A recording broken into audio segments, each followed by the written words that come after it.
आज आपण मिसळीचा बेत करणार आहोत। नमस्कार, वैशालीच इझी रेसिपीमध्ये आपले स्वागत आहे।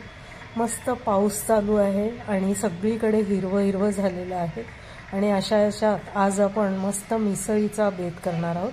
चला तर मग आपण आज मिसळ करणार आहोत। मटकी मोड आलेली मटकी घेतलेली आहे, हिला घरीच मी मोड आणलेले आहेत आणि शक्यतो मिसळीसाठी मटकी मोड आलेलीच घ्यावी। आता आपण ही मटकी 4 शिट्ट्या देऊन शिजवून घेणार आहोत। याच्यामध्ये आता आवश्यक तेवढं मी पाणी घालतेय शिजवण्यापुरतं आणि हळद आणि हिंग घालणार आहे आणि 4 शिट्ट्या करून घेणार आहे।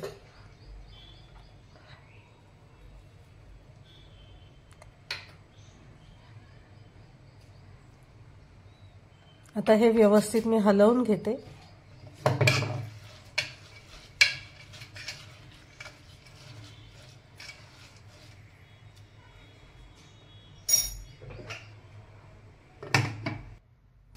आता पॅन मध्ये तेल घेतलेलं आहे, त्याच्यामध्ये मी चिरलेला कांदा आणि 8 ते 10 लसणाच्या पाकळ्या आणि 2 मध्यम आकाराचे कांदे घेतलेत आणि ते चांगले परतून घेतले अगदी सोनेरी रंगावर आणि शेवटी किसलेलं खोबरं घातलंय, जिरे पावडर आणि धना पावडर घातलेला आहे आणि आता हे आपण चांगलं परतून घ्यायचं आहे। कांदा आणि लसूण अगदी ब्राऊन रंगावर परतायचं आहे आणि नंतर ते वाटून घ्यायचं आहे।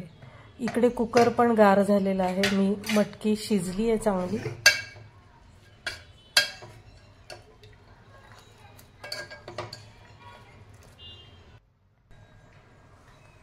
आता पॅन मध्ये तेल घेतेय, तेल जरा जास्तच घेतेय, मिसळीला थोडंसं तेल जास्त वापरलं म्हणजे मग जरा तर्री पण चांगली येते।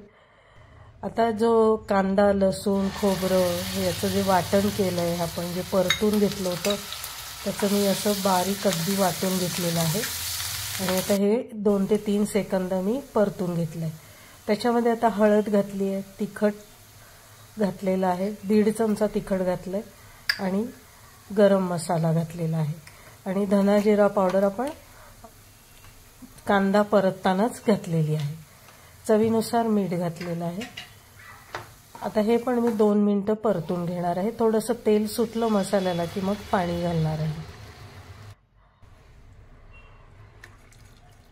आता शिजवलेली मटकी मी त्यात घालतेय आणि आता हे छान चांगलं उकळवून घ्यायचं आहे। तुम्ही बघू शकता मिसळ चांगली उकळली आहे, आजूबाजूला तर्री पण आलेली आहे। कांदा घेतलाय, दही घेतलंय, फरसाण घेतलेलं आहे। आता मला इथं ब्रेड मिळाला आहे, पाव मला अवेलेबल नव्हते त्यामुळे मी ब्रेड आणलाय, पण तुम्ही मिसळीसाठी पावच आणा। आता ही मी नाशिकच्या पद्धतीने मिसळ केलेली आहे। आम्ही नाशिक सोडून 15 दिवस झालेले आहेत आणि या पावसात आम्हाला नाशिकच्या मिसळीची खूप आठवण झाली, पण आता आम्ही इथे नवीन राहायला आलोय, नवीन शहरात, त्याच्यामुळे मला पाव मिळाले नाही म्हणून मी ब्रेड आणलेत। तर तुम्ही ही मिसळ करताना पावच आणा आणि पावाबरोबरच तिची मजा जास्त आहे।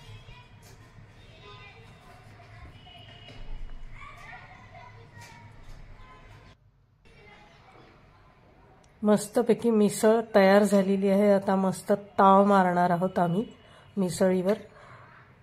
कांदा घातलाय, थोडंसं दही घालतेय आणि फरसाण। तुम्हाला आजचा व्हिडिओ कसा वाटला मला कमेंट्समध्ये नक्की सांगा, तसेच लाईक शेअर आणि सबस्क्राईब पण जरूर करा।